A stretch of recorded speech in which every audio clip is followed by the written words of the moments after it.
This one goes to 11, amp up your virtual communication. The first thing that we're going to do is interact with you all a little bit. So the way we're going to do that is through a website called menti.com. I'm going to ask you that you pull out your smartphone is the best way. If that's not an option, you can simply open another browser on your computer.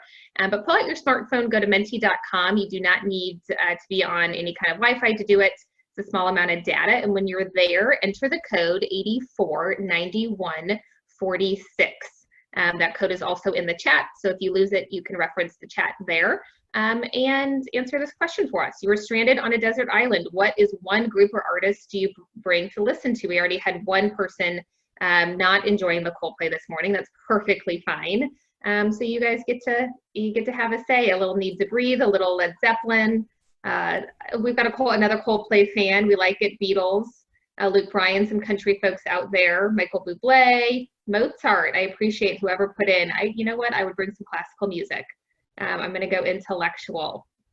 So this is just to kick us off, get us started, get you oriented to the Mentimeter tool a little bit, as it's important that we're hearing each of your voices as well. We're going to transition to our second question for you all. Chet Baker live in Tokyo, very specific. I like it. Second question, what type of organization do you represent? So also want to know where you're coming from. So if you could go ahead and put in manufacturing, professional services, consulting, academia, retail, healthcare, travel, hospitality, and of course other, if you do not wish to be labeled or we didn't give you the right label to pick, you have that option as well.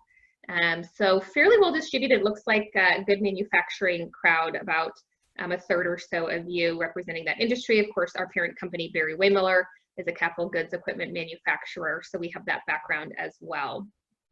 And one lone sole person from retail, welcome to you.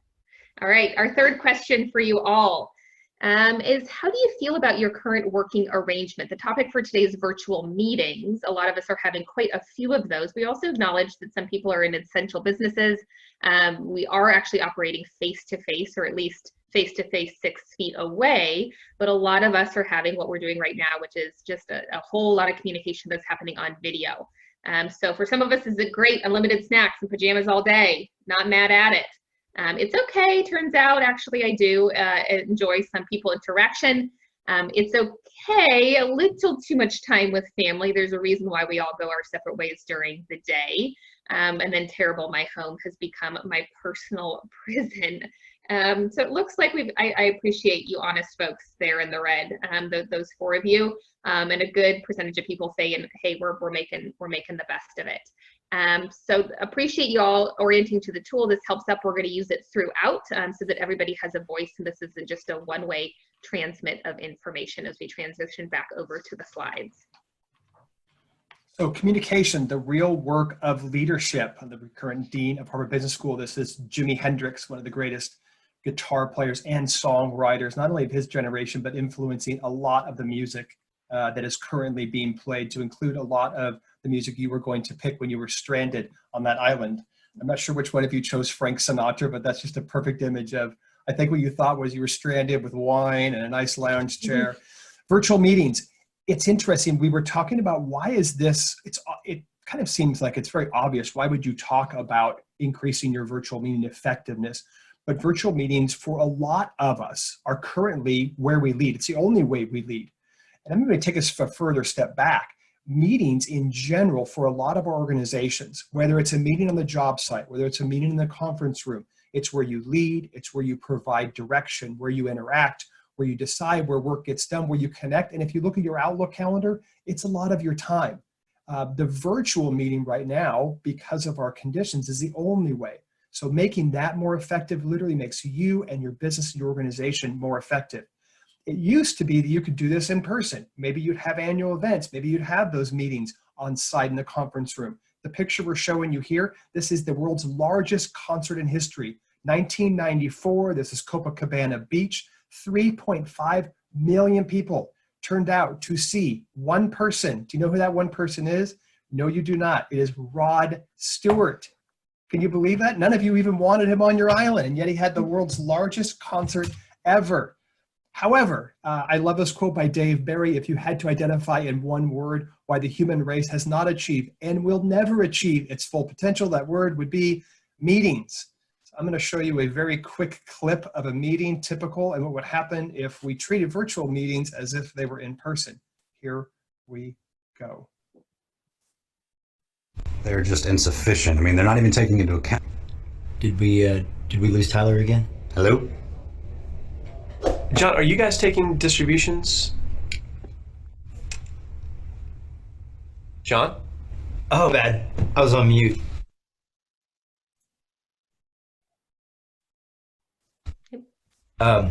Let me start over. So I've prepared a presentation. I'm sharing it with all of you. You should be able to see it on your screen right now. Got it. I don't see a link anywhere. It says I need to download a plugin. We are all using Macs, I'm assuming.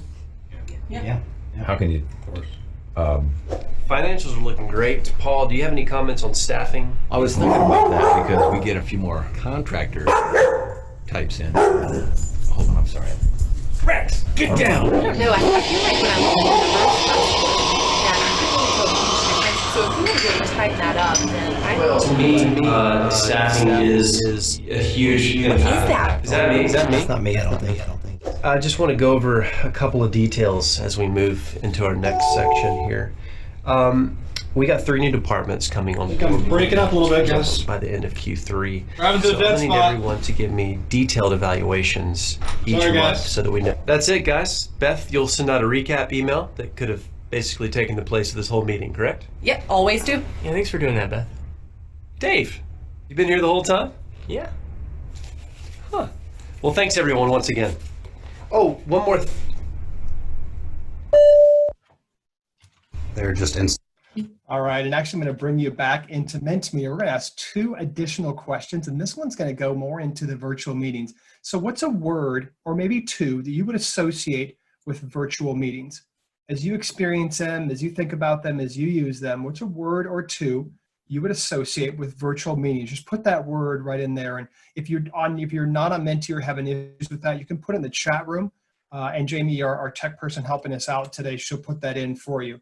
The larger the word, obviously, the more people that have picked it. The bottom right-hand number is the number of people that are contributing. We thank you so much because other people are learning from you. So we see a lot of things: awkward, difficult, distant, unproductive. Painful is the number 1, but I like that someone's an optimist and somewhere it says getting better. There's a ringing endorsement for Zoom or any other video conference line. Stiff, okay-ish, technical difficulties, slow, no emotion.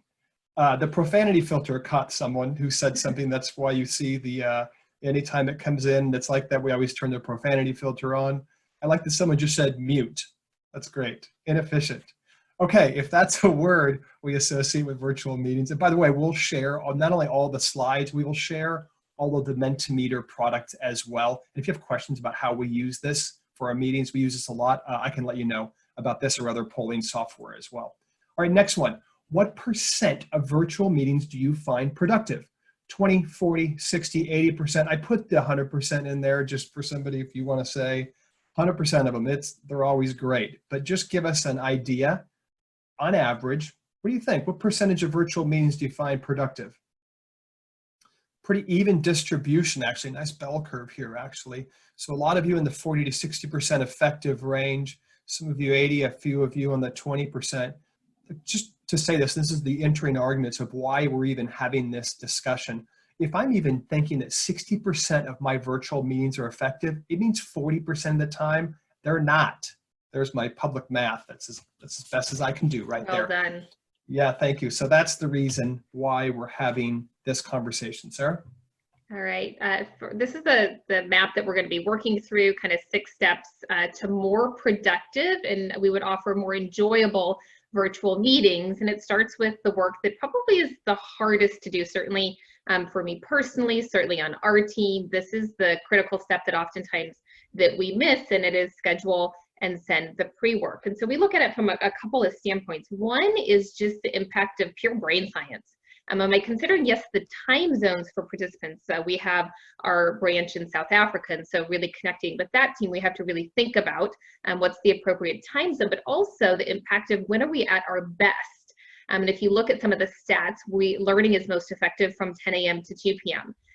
We make the best decisions just about an hour after we wake up and we kind of shake off that grogginess. We're actually the least creative between 11 a.m. and 3 p.m., so probably not the time for brainstorming. And for those of you in sales or perhaps finance, the best time to ask for money is Friday afternoon, and you should avoid Monday mornings at all costs. The source for this information is on the slide, which we will provide to you. And all that to say, sometimes we will, hey, we have a really, really critical meeting and it has to happen at a certain time, understand that. But if I do have some leeway, am I at least considering I'm going to get people when they're at the best for the particular topic. I'm also going to help out by sending some pre-work. We love this quote from Harvard Business Review that is essentially that too many meetings, virtual and otherwise, are reminiscent of a bunch of fifth graders reading to each other around a table. And I'm not making this up. 30 minutes ago, that's what I was listening to on my second grader's Zoom call with his class, literally second graders reading around a table. And yet some of our business meetings and organizations sound pretty similar. So the solution is really basic, but it's to send the pre-read. Am I giving people an opportunity and being really, really vigilant about the expectation is everybody's done the pre-work and we're not going to go back over it, and we're going to have that as a new team norm. And if you haven't prepared, then your voice is going to be really difficult to hear that. So schedule and send pre-work to basics, but really critical to set the foundation for everything else that we're going to talk about. Matt, you're on mute. I know I'm on mute. I'm coming off. There we are. And the second one is to set the agenda. We have a question, and please keep throwing the questions in. One of them is on how do I know my meeting's effective? We're going to give you a loop for that and tell you how to do that.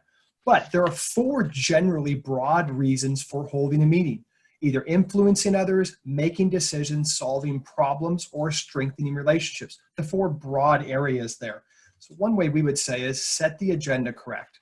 Welcome and check in. The purpose of the meeting. There's so many times where we can jump into the meeting and we don't know if are we in collaboration time where everybody wants the good ideas? It's time for good idea fairy, as we like to call it, in our organization. Or are we there to drive to a decision very, very quickly?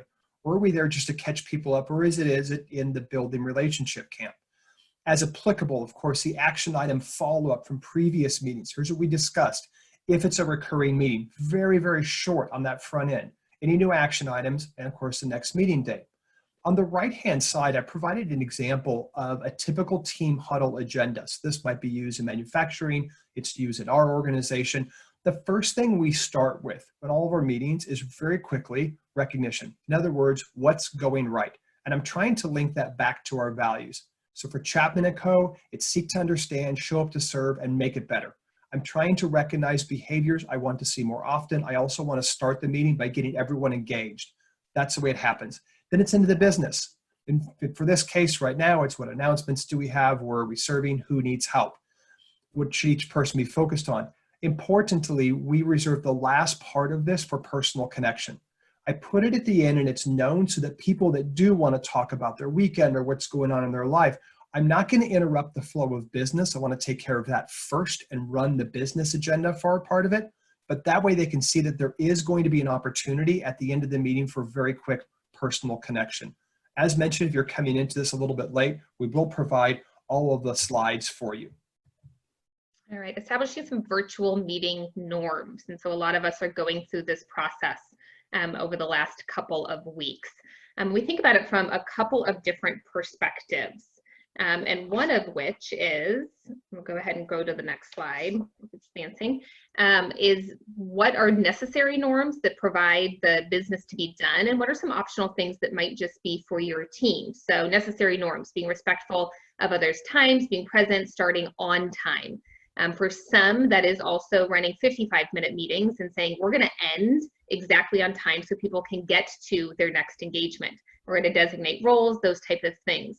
We like the idea of a minimal viable PowerPoint deck. And so oftentimes we're beholden to the information that we have to get through. And if I prepared 30 slides, then I'm stuck kind of getting through the deck versus having a meaningful conversation. So Matt went through reasons to have a meeting, and not on that list was to go through a PowerPoint deck. And so what's the minimal viable PowerPoint deck that I need to have a productive conversation? Keeping our lines muted while others are speaking, those are basics. Refer to people by name rather than by office or city or department. So we're calling people by their first name versus, hey, let's hear from marketing, let's hear from finance. And really, really critical, and we'll talk even more about this one, is the use of video. And so the more people that we talk to, the more people that say, gosh, it's really hard. And we actually had a client ask us, could you do a training on how to turn on your video camera? And we said, well, I think Zoom is probably better equipped to provide that particular training, but we can provide training on why it's so critical. And so people will say, you don't want to see me, I'm not prepared to be on video, but if we were at work in the office, we'd want to be having these meetings face to face, so making that a team norm. Some optional meeting norms, doing personal professional check-ins. We know an organization that as each person logs on, they do a round of personal check-in every single meeting that they have. You can assign a YODA, and a YODA's job is essentially to be that person that calls out what's not being said. Or to play the devil's advocate. So if you're holding that role for the meeting, you're taking notes and you're saying, you know, the one thing I think we missed, or I don't think we heard the opinion from this person, or this person spoke up, but I don't think that we fully understood what they were having to say. They're that kind of monitor. And then one of our favorites is to simply use a parking lot for topics that are out of scope. It's a respectful way when somebody kind of goes on that long rabbit trail to say, I'm not sure that's in scope for this meeting, but we're going to go ahead and put it in the parking lot. So a little bit more when we think about how do we keep people engaged in the importance of video. So the very first video that MTV ever aired on their television show was Video Killed the Radio Star. And so the same idea here applies. Do video conferences or a webinar format, do they actually kill the standard audio conference? Again, we think about this from a brain science standpoint. We're hardwired to engage in storytelling. And video is a great way to tell a story and actually engage. The other thing that we know is true is nonverbals are critical. And so depending on the study that you look at, between 50 and 80% of our communication is through nonverbal. I simply can't see your nonverbals if I'm only on an audio call. We also know that we process visual information faster than text or verbal communication. And so having that layer of the visual allows people to learn better, which allows people to contribute better. And then there's an authenticity layer. We're going through some difficult times. We're making difficult decisions. And when we're connecting literally face to face, even if it's through video, people can start to see how much these decisions matter. And so we would advocate for any meeting that you're a part of, that the leader's video is turned on always, and video for everybody is enabled when bandwidth allows that to happen, which our experience is pretty typical that we're able to do that. All right, as we transition into the next slide, we're going to go to listen and keep everyone engaged. I'm going to bring you back into Mentimeter and ask you this question. During a virtual meeting, I multitask, and your options are always, I log in and out. In between, I get stuff done, to include perhaps unloading my dishwasher or things around the house and my email. Often, if I have something else to do, rarely, I try to be a good person. And for those people, and I believe there's a few of you out there that never, you have my full attention always. So as we see these responses come in, you see a lot of people who fall into this middle category, which is typically how this turns out. I try to be a good person, I try to stay engaged, but if the topic isn't serving me, or perhaps I don't have a contribution, or perhaps I just have a more pressing priority, I'm gonna squeeze in a few other things. We sometimes will joke when we played that video to say, well, what if our in-person meetings were like our virtual meetings? And we tend to not do this out of respect for the people involved, but yet in virtual meetings, it's just so tempting to go ahead and get that done. So it's beholden to the meeting organizer or the leader to actually listen and keep everyone engaged. So we found this picture, which we love, and some people put into the word cloud, like, oh, sorry, I was on mute. You also hear a lot, I'm not sure I followed you on that thought, which might as well mean I was shampooing my cat and didn't realize I would be called on. So we've all experienced this when we're caught on a little off guard and we're not actually listening, or we're not actually seeking to understand. The most helpful thing a person can do is to listen, is one of our mantras, and the word helpful is very, very intentional. The best way that I serve you is by placing a tremendous amount of energy into understanding what you are trying to communicate, both what's being said and perhaps what's not being said. And the way that I start to understand what's not being said is through the nonverbals, and hence the video being enabled. 5 empathetic listening skills. So this is core to a lot of the content that we do, but if I'm going to listen to you, I've got to give you attending behavior. I have to be leaning in. The only way that I can do that is through video, and you noticing, and you can tell when somebody's on a video conference where those eyeballs are. Am I actually looking at the screen, or am I off doing something else? I'm giving you acknowledgments, verbal, I'm tuned in, I'm giving you all of those encouragements. I'm giving you door openers. For whatever reason on virtual meetings, it seems like when we're doing those report outs or we're just going around and kind of sharing some outcomes, we're not actually engaging in meaningful conversation, asking open-ended questions. So what are the door openers I'm using to enable people to talk more? And we're going to give you some examples of those. I'm still going to give some silence. If we're on video, we can see that everybody's engaged, and we're still going to give it a pause. We're going to allow people to finish their thoughts, and then we're going to provide an empathetic response. Here's what I thought I heard you say. Did I get that right? If we use all 5 of those listening skills, yes, it is more productive. We make better decisions, but we also form better connections with each other.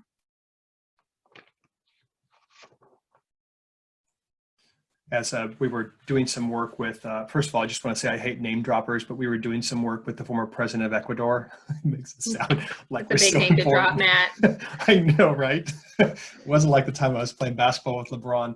All right, so he had a really interesting, Jamil Mahood was his name, and he said at one point that the group was talking, and he said, before speaking to the group, I ask myself 3 questions.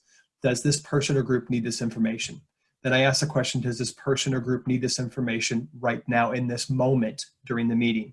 And then I ask myself, does this person or group need the information right now from me? And if the answers to all 3 of those are yes, I consider speaking. And we've always thought those are 3 really good rules when I'm sitting in a meeting. At what point am I talking? At what point am I listening to observe that information? Both roles being active. When I mentioned the part about listening about this as well, we think about every conversation as a pie chart. How much am I transmitting versus how much am I receiving? I know for myself personally, probably 95% of my professional development, either military or otherwise, was in the transmit function. Find your voice, give a good PowerPoint presentation, command the stage. All of those things were taught. The listening side, not so much. And so my default, especially early on in my career, was to transmit a whole bunch, not only in PowerPoint slides, but in the speaking as well. All we're putting up here is, can I increase my consciousness level so I have more intentional behavior? In other words, if I know that I'm sharing a critical update, I might be heavier in the transmit function. Let's say 60, maybe even 80% I'm going to transmit. Then I'm going to reset back into listening. If I'm in team problem solving and I need everyone's ideas, me transmitting 75, 80% of the time does the team no good whatsoever because I need the ideas from everyone. I'll also offer, we use a conference line called Uber Conference Line. It's a free setup and you use it on your phone. At the end of any call, it will send you a text message and give you this pie chart and say, here's all the percentages of who spoke based on their telephone number. We use it because we're a consultancy group. We help we help organizations where people in business come into combination. And so we have a lot of client calls. We know good client calls, especially in the beginning. We can't be talking, offering perspective, giving advice before we listen to fully understand the problem. And so when we get that percentage back, we should be talking about anywhere between 5 and 20% max. The client should be speaking a lot more so that we can, one, seek to understand so that we can eventually make it better. That listening in the front end is so critical on that part of it. Okay, keeping everyone engaged. Passive passengers rarely do quality work. So I mentioned the 4 reasons why I would even want to have a meeting that requires active participation in it, actively listening, actively participating. Here are some ways to get people engaged. 1, using polling software, chat, just like we're doing with you. We use Mentimeter, Kahoot as a game that we play where we put it in and people compete for the right answers. I'm just turning problem solving into more interactivity. I'm getting everyone's voice. I can structure a competition. Mentimeter is not the only polling software. It's just one that we enjoy using. I'm going to create a space to share people that are not already. I want to be cognizant if I have a meeting and it's 10 people, I want to know who's speaking the most, who's speaking the least, and what are those patterns. If someone's not speaking up, perhaps I'm going to ask them beforehand to share some ideas. I might ask some of these open-ended question. Who else has a thought that can make this idea better? Especially if we're beating up on just one thing about why it won't work, I might ask the question, how do we make this better? What haven't we addressed? I'm going to assign some roles and responsibilities.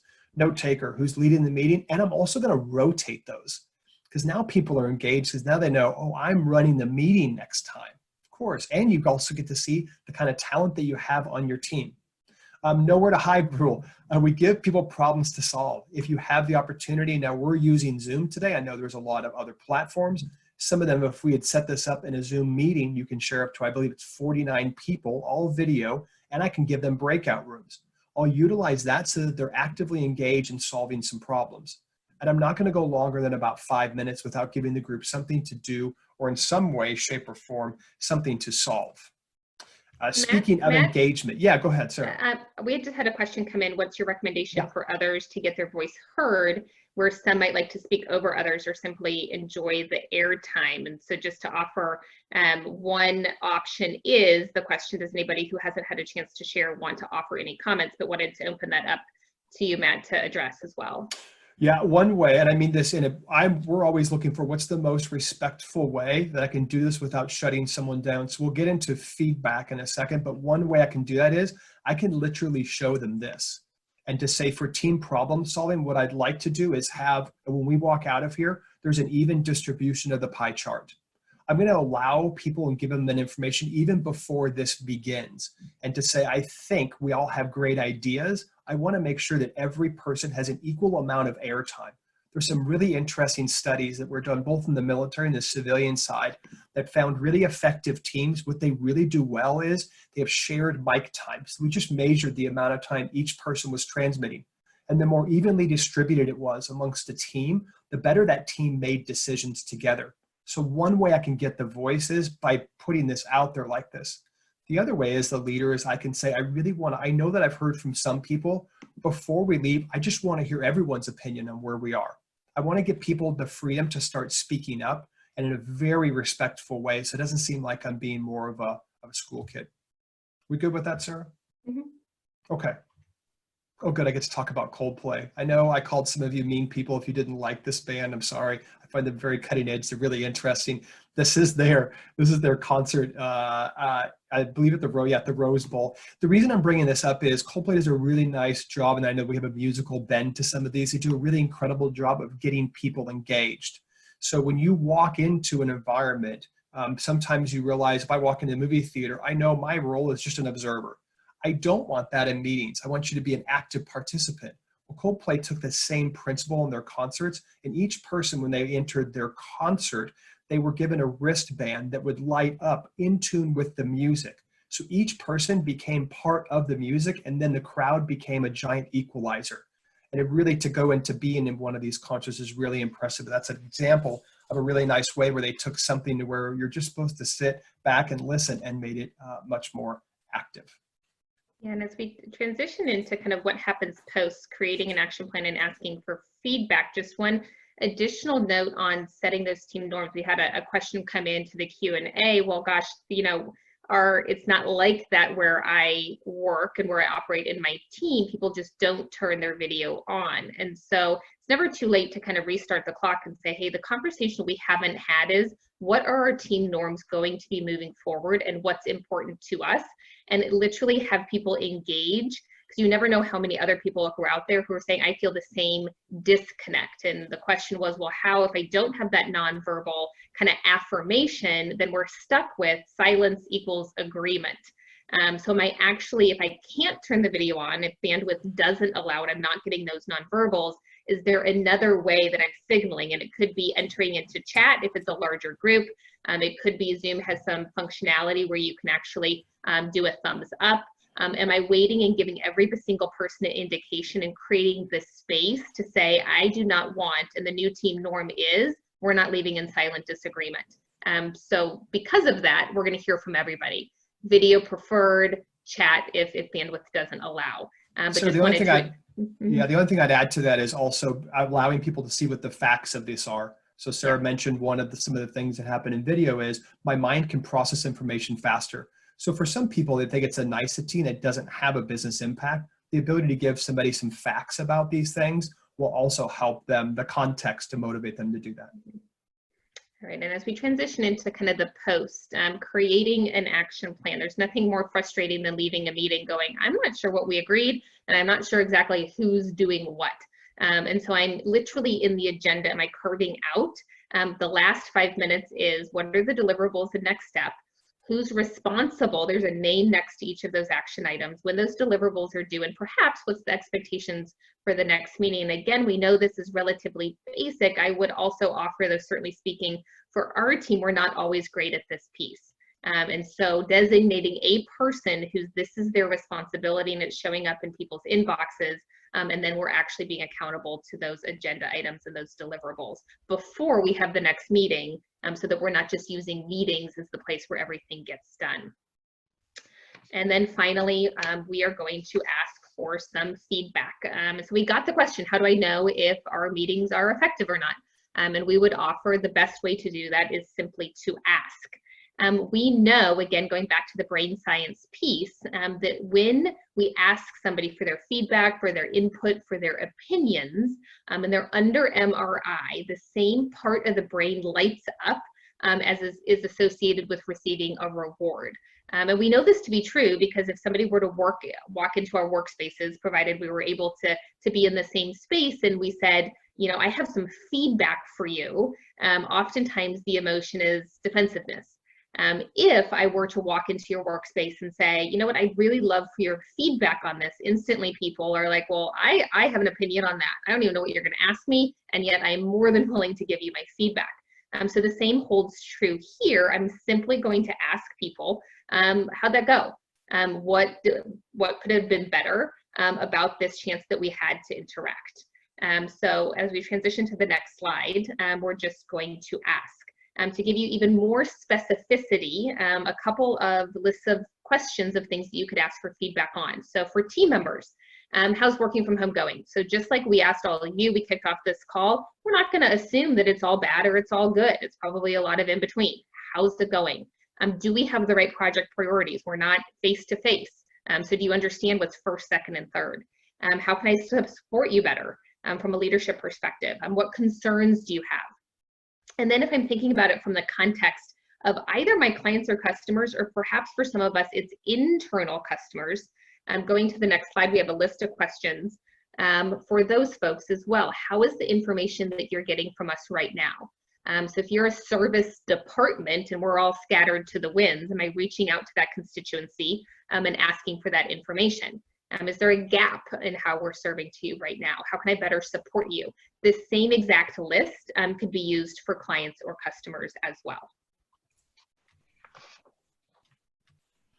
As we look at this and we finish up with the asking for feedback, before I jump in and just go back to this, turn this one up to 11 and increase our communication, I'll tell you a couple of things. There's some, being in the background in the military, and Sarah mentioned there are times that we have thousands of people on a conference line. The really small things matter. So Sarah mentioned calling people by their name. Once I know the name, then whoever in this case, the military, the commander or the CEO or the senior leader or the team leader, whatever it might be, there's a much deeper personal connection. We would always try and be on video when it was possible, but rather than saying, I want to hear from marketing or sales, having that first name was really big. I know whether it's in-person meetings, because somebody asked the question, I wonder what the stats are on effectiveness of in-person meetings compared to virtual meetings, and you'll find they're actually pretty similar.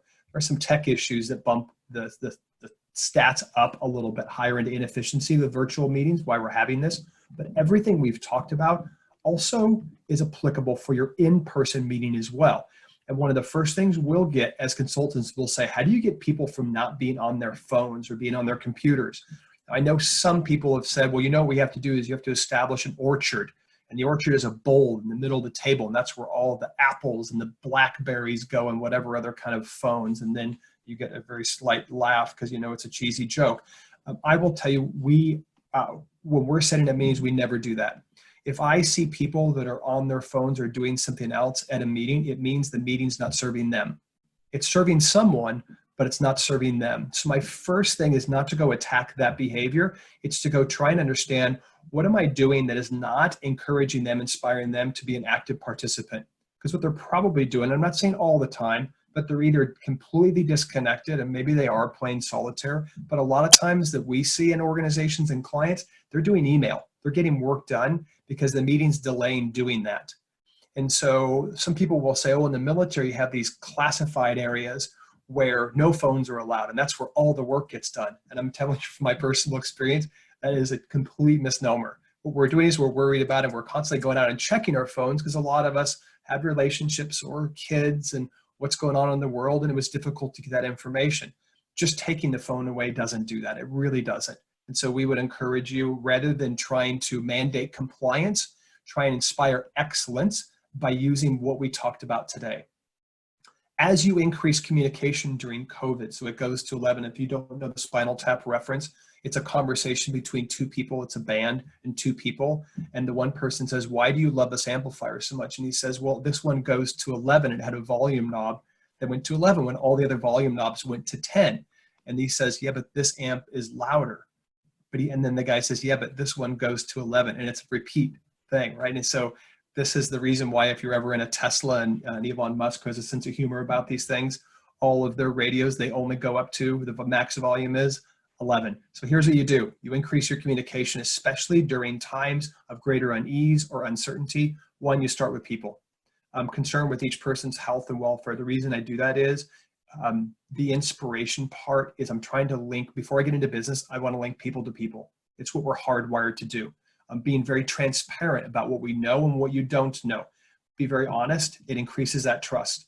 Establish a rhythm, daily touch points, either written or video, whatever you can do.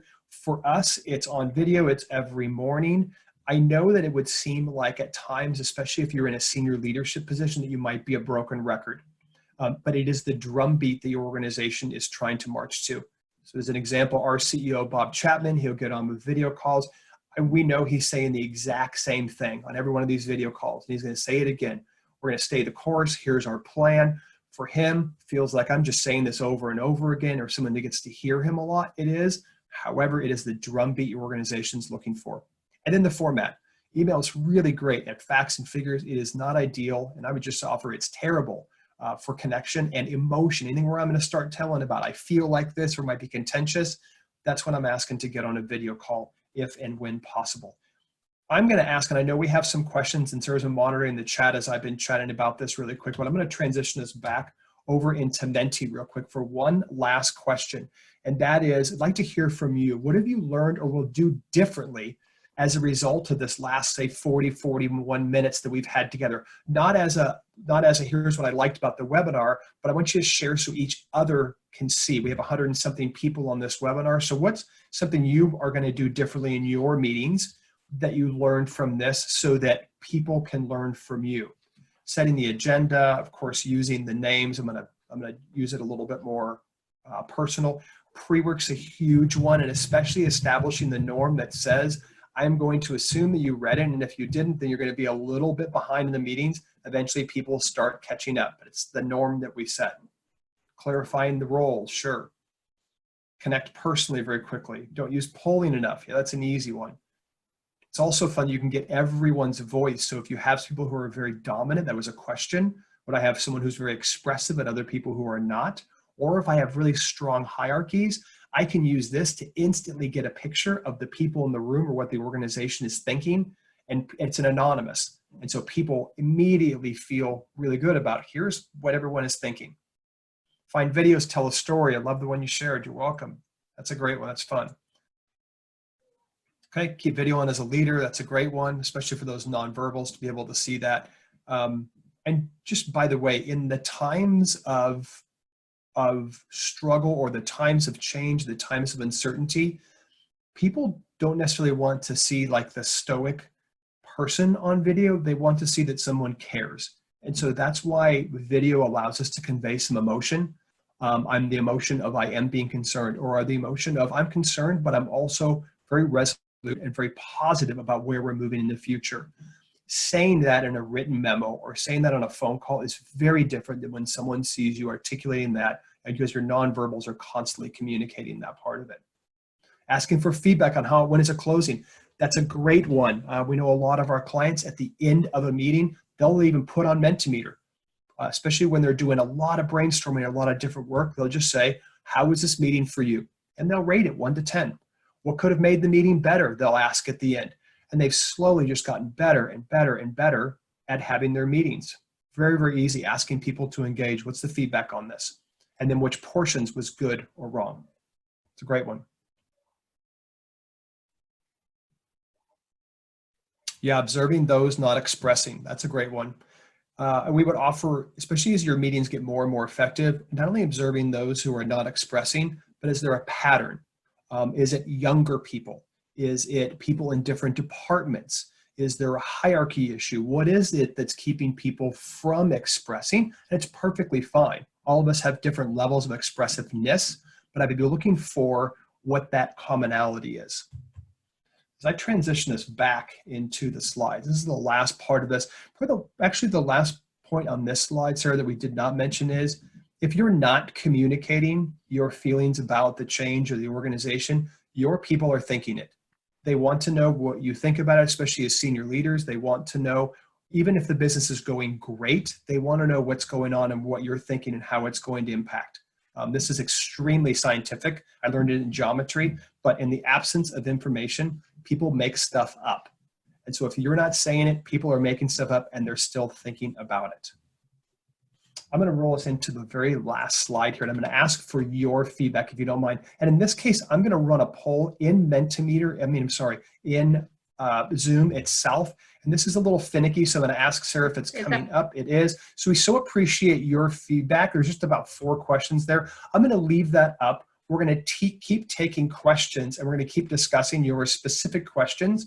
And I'm also going to let you know that we are running this as a series. This was just a really quick touch on how to amp up your virtual communication. You can see the rest of the meetings here. Our next one is coming up. We're going to run them Tuesdays and Thursdays through April. The next one is how to make informed decision when everything is important and urgent. So we're going to give you a couple of frameworks of how we prioritize work and speed up the decision-making process and make a little more consistent decisions by starting with values, both personal and organizational. That'll be the next one on Tuesday. And then you can see the rest of them. They have a music theme to them. We'll be sharing different genres and generational kind of music around. But you can see the rest of those there. There are 7 total. We're running that series, and you can go to ccoleadership.com, check out our webinars. You can sign up for the series or just each one individually. And I'm going to hold us on this slide right here, and we're going to check in with the chat and with the Q&A. Sir, what do you have? All right, question came in. Are there any changes you would make for this for various sizes of meetings? For example, one-on-one, small team, 3 to 7 people, medium, 10 or more, or large groups more than 10. With those numbers, we would say anything probably 25 or fewer. A lot of this would still apply. And this is not a plug for Zoom. They're not a client of ours. It's just that we have found their foundation or their network to be the most stable and able to have as much people on video as possible. So figuring out what is the software, if it's WebEx, if it's Microsoft Teams, whatever it is, where I can get everybody and I can see everybody all at the same time. I think where we see kind of that gets stretched is above a 25, where I'm incorporating the polling software and the chat so that we can get more voices in the mix. But for this, and Matt, anything else that you would add? But that's kind of a little bit of a line of demarcation for us. Yep, and I think regardless of that, I'm doing the same behaviors. I'm just using technology to make it more efficient. So the chat room, what I'm going to ask is, I might group people in groups of 5 or 8 or whatever. And if I can't do a breakout, then I'm going to ask them to constantly solve a problem. Just like we're asking you, hey, can you put in the chat, what's your opinion on this? Can you put on the chat your concerns over this? I'm constantly asking people to be engaged rather than to sit passively back and watch a whole bunch of PowerPoint slides. We're not experts though in all of the options of video conferencing software. We've just found Zoom to be the best for our applications. I know there are a lot of them, GoToMeeting, I believe WebEx. We also use Teams on occasion. So whatever works best for you and your organization, but the video part is absolutely 100% a key when possible. We also have a question: what's the most respectful way to train people on virtual meeting etiquette who repeatedly seem oblivious to violating the norms? And so the first step would be offering that feedback directly to the person, but with some very specifics on the impact. It's not just that you're kind of taking up some of the airtime, and you can use the pie chart as a way to kind of explain it, but to say, I'm really concerned that we're missing out on other people's thoughts and opinions. And I actually need your help so that we can balance out the amount of airtime during meetings. So the first step is always to give that person some feedback. We always think about people are wired in different ways. Some of us are highly expressive, some of us are less so. And so also to think about every behavior is an expression of a need, and is all of that expressiveness that person trying to process out loud or work out the problem, and perhaps there's a different venue for that. Some of us are internal processors, we're a little bit more reflective, and perhaps some open-ended questions draw those individuals out. But the first step is always, are we telling that person and giving them that, and very specifically saying, this is what it's causing to happen for other people, and I'm concerned they're not making the best things possible because we're not hearing from everybody. Can you help me do that? Matt, anything else you would add? No, all good on that one. I think that when they're in those meetings on those meeting norms, I think the more also that we're calling that out of what people are doing in the meeting that is effective, that you want to see the behavior more of. So literally in the recognition, it could be, I want to recognize so-and-so.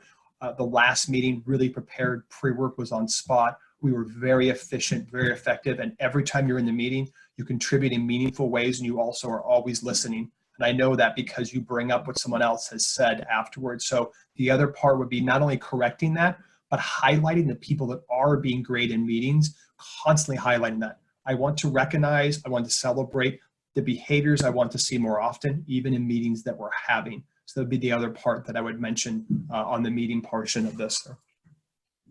Yeah, a couple questions. What's the limit of daily virtual meetings and how much time between meetings? We probably depends on the team, the norms, the work that needs to get done. I think all of us might be too many right now, and certainly having some space in between to breathe. I know that there are some organizations that are very deliberate about having 50-minute or 55-minute meetings, or shorter. But if it's supposed to be, there's always a 5-minute gap to allow people, and if we're all working from home, that's to run and get some food or what have you, so that we're not going back to back to back to back. We're probably the worst violators of this. We're constantly in virtual meetings pretty much for the entire day. In a best case scenario, we are limiting and we are kind of short and give people a break. But I think that the business demands make that possible standard. Yeah, I would just add some of these from a background, and Sarah and I launched a leadership institute about 5 years ago, but before that, and so doing a lot of consulting before that, on the military side, you would start getting in a lot of the meetings, and pretty soon it would take over almost the entire day. So one, being cognizant, the question we would ask ourselves is, if I can convey this information in an Excel spreadsheet, in a PowerPoint document, in a very succinct, well-worded email, and it's just information that I'm transmitting, why am I bringing people together then? What's the purpose of that? You notice that we said meetings should be for these purposes, building relationships, deciding the collaboration, but FYI only, that's something else. Thinking about your people's time is extremely valuable. The one question that we haven't gotten, and sometimes we'll get this pushback, is this sounds like a lot of prep work to prepare to build up a meeting. And that would be 100% correct, but you're already burning the time. You can either have the time being completely inefficient in a meeting or less than inefficient in a meeting. That's not my opinion. The majority of you said you find virtual meetings 40 to 60%. So I'm just going to spend my own personal time as a meeting leader to get ready for that. And if it's loading some polling software, if it's asking some very specific questions, if it's putting some visuals together, I'm going to burn some more of my time on the front end to make everyone else's time more efficient. That's one of not just the meeting norm, but the literal, here's how we're going to have meetings norm.